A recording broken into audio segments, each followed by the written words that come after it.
Bro kabaddi league season 12 வர August மாதம் 29ஆம் தேதி ஸ்டார்ட் ஆக போகுது. நம்ம தமிழ் தலாஸ் டீம் இப்போ பயங்கர வெறித்தனமாக அந்த சீசனுக்காக தயாராகிட்டு இருக்காங்க. ஆல்ரெடி தமிழ் தலாஸ் டீம் இந்த சீசனுக்கான ப்ரீ சீசன் கேம்பெல்லாம் ஸ்டார்ட் பண்ணிட்டாங்க. எல்லா இந்தியன் பிளேயர்ஸுமே இப்போ கேம்புக்கு வந்துட்டாங்க. இந்த ப்ரீ சீசன் கேம்பை ஸ்டார்ட் பண்ணி ஒரு 2 நாள் கூட இருக்காது. அதுக்குள்ளே நம்ம தமிழ் தலாஸ் டீம் ஒரு டோர்னமெண்ட்டில் ப்ளே பண்ணுறதுக்கு கிளம்பிட்டாங்க. அதாவது நம்ம தூத்துக்குடி மாவட்டத்தில் இருக்கிற குளத்தூர் அப்படிங்கிற ஒரு டோர்னமெண்ட்டில் சவுத் இந்திய அளவிலான ஒரு கபடி டோர்னமெண்ட் இப்போ நடந்துகிட்டு இருக்கு. இந்த டோர்னமெண்ட்டில் ப்ளே பண்ணுறதுக்கு தமிழ் தலாஸ் டீம் வந்திருக்காங்க. இதுக்கு முன்னுக்கூட்டி இந்த டோர்னமெண்ட்டை 60 வருஷமாக நடத்தியிருக்காங்க. இது 61வது வருஷம். ஜாலி ஃப்ரெண்ட்ஸ் அப்படிங்கிற ஒரு கபடி குழு தான் இந்த ஒரு டோர்னமெண்ட்டை நடத்திக்கிட்டு இருக்காங்க. நம்ம தமிழ் தலாஸ் டீமோட அசிஸ்டன்ட் கோச் சுரேஷ்குமார், அவர் உங்க எல்லாருக்குமே தெரியும். அவரோட சொந்த ஊர் தூத்துக்குடி தான். அதாவது தூத்துக்குடியில் இருக்கிற குளத்தூர் தான் அவரோட சொந்த ஊர்.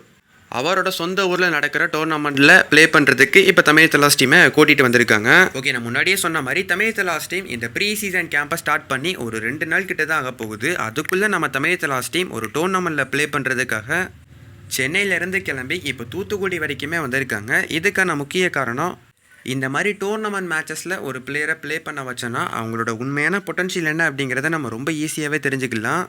அண்ட் அதே சமயம் இது பிளேயர்ஸுக்குமே மேட்ச் ப்ராக்டிஸ் கிடைச்ச மாதிரி இருக்கும். இந்த ப்ரீ சீசன் கேம்பில் என்ன பண்ணுவாங்கன்னா, நம்ம டீமையே 2 டீமாக பிரிச்சுக்குவாங்க. அந்த 2 டீமுக்கும் இடையில மேட்சஸை வச்சு ஒவ்வொரு பிளேயரையுமே டெஸ்ட் பண்ணி பார்ப்பாங்க. அவங்களோட பொட்டன்ஷியல் என்ன அப்படிங்கிறத தெரிஞ்சுக்குவாங்க. இந்த மாதிரி வெறும் நம்ம டீமுக்குள்ளேயே மேட்சஸை வைக்காமல் இந்த மாதிரி டோர்னமெண்ட்டில் வந்து ப்ளே பண்ணனா புது புது டீம்ஸ் வருவாங்க. அண்ட் புது புது பிளேயர்ஸ் கூட சேர்ந்து ப்ளே பண்ணுறப்ப அவரு கூட சேர்ந்து நம்ம தமிழ் தலாஸ் டீமோட ஹெட் கோச்சான நம்ம சஞ்சீவ் பல்யான் சாருமே இந்த டோர்னமெண்ட்காக வந்திருந்தார். தமிழ் தலாஸ் டீமில் இருக்கிற ஒரு சில பெரிய பிளேயர்ஸ் மட்டும் இந்த டோர்னமெண்ட்டுக்கு ப்ளே பண்ண வரல. அதாவது நம்ம சாகர் ரத்தி, பவன் ஷெராவத், அர்ஜுன் தேஷ்வால் அண்ட் நம்ம நிதேஷ்குமார் மாதிரியான பிளேயர்ஸ்லாம் இந்த டோர்னமெண்ட்டில் விளையாடுறதுக்கு வரல. அதை தவிர இருக்கிற வேறு எல்லா பிளேயர்ஸுமே இந்த டோர்னமெண்ட்காக வந்திருந்தாங்க. அதாவது நம்ம நரேந்தர் கண்டோலா ப்ளே பண்ணியிருந்தார், விஷால் சகல் ப்ளே பண்ணியிருந்தார், ஹிமான்ஷு யாதவ் ப்ளே பண்ணியிருந்தார், மோஹித் ப்ளே பண்ணியிருந்தார், சுரேஷ் ஜாதவ் ப்ளே பண்ணியிருந்தார். அண்ட் அது போக என்ஒய்பி பிளேயர்ஸான நம்ம அபிராஜ் பகவர், ரோஹித் பெனிவால், யோகேஷ் மாதிரியான பிளேயர்ஸுமே இந்த டோர்னமெண்ட்டில் தமிழ் தலாஸ் டீமுக்காக ப்ளே பண்ணியிருந்தாங்க. ஒரு பிளேயரை பற்றி நம்ம இன்னமும் அதிகமான விஷயங்களை தெரிஞ்சுக்கலாம். அண்ட் பிளேயர்ஸோட அட்வான்டேஜ் என்ன, வீக்னஸ் என்ன அப்படிங்கிறத நம்ம ரொம்ப ஈஸியாகவே கண்டுபிடிச்சிடலாம் இந்த மாதிரி டோர்னமெண்ட்டில் ப்ளே பண்ணுற காரணமாக. ஸோ வெறுமனே நம்ம டீமுக்குள்ளேயே மேட்சஸை போடாமல் இந்த மாதிரி வெளி டோர்னமெண்ட்டில் வந்து ப்ளே பண்ணுற காரணமாக பிளேயர்ஸோட பொட்டன்ஷியலை தெரிஞ்சுக்கலாம். அதுக்காக தான் தமிழ் தலாஸ் டீம் இங்கே வந்திருக்காங்க. தமிழ் தலாஸ் டீம் இந்த டோர்னமெண்ட்டில் அவங்களோட முதல் போட்டியை கோவை கற்பகம் யூனிவர்சிட்டி டீம் அகேன்ஸ்டாக தான் ப்ளே பண்ணியிருந்தாங்க. இந்த மேட்சை பொறுத்த வரைக்கும் இது ஒரு 1 சைடட் கேமாக தான் இருந்தது. தமிழ் தலாஸ் டீம் இந்த மேட்சை கொஞ்சம் ஈஸியாகவே வின் பண்ணிட்டாங்க. 33க்கு 12 அப்படிங்கிற மாதிரி இந்த மேட்சை வின் பண்ணியிருந்தாங்க நம்ம தமிழ் தலாஸ் டீம். ஆரம்பத்தில் நம்ம கற்பகம் யூனிவர்சிட்டி டீம் வேகமாக ப்ளே பண்ணி 3 பாயிண்ட்ஸை வேகமாக ஸ்கோர் பண்ணியிருந்தாங்க. அடுத்ததாக தமிழ் தலாஸ் டீம் ஃபைட் பண்ணி பயங்கரமாக கம்பேக் கொடுத்து 1 சைடாகவே அந்த மேட்ச் அதுக்கப்புறம் எடுத்துகிட்டு போயிட்டாங்க.